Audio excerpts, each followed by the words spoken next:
गीत के हम गाई ना हमार लगे लगे आंख में आंसू आते और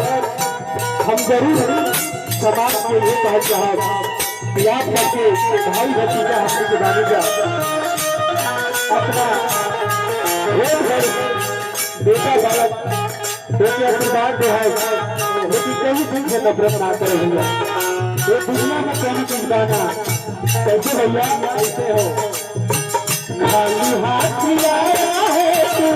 खाली हाथ मिलाया खाली हाथ मिलाया तू खाली हाथ मिलाया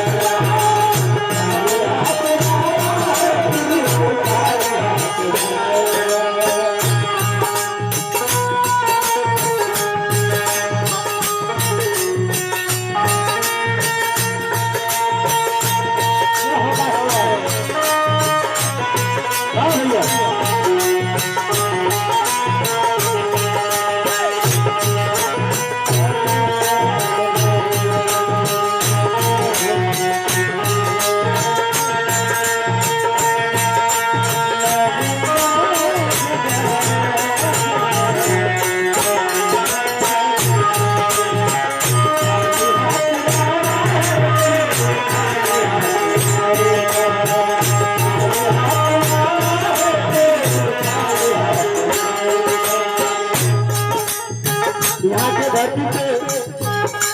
जब हम इतना बड़ा रही साफ सबके बीच में कीर्तन बदल बनाई जय हो जब हम छोट नहीं तो महाराज की जगह में आके दूध पिला पिला के आके कीर्तन गए हैं आके और कभी भी ये गांव से कभी हमने को भूल ना सके नहीं यहाँ बेटा हमने को सुनी चाह यहाँ भगवान जब बचपन नहीं बचपन नहीं यहाँ हम कीर्तन गाए थे भैया कैसे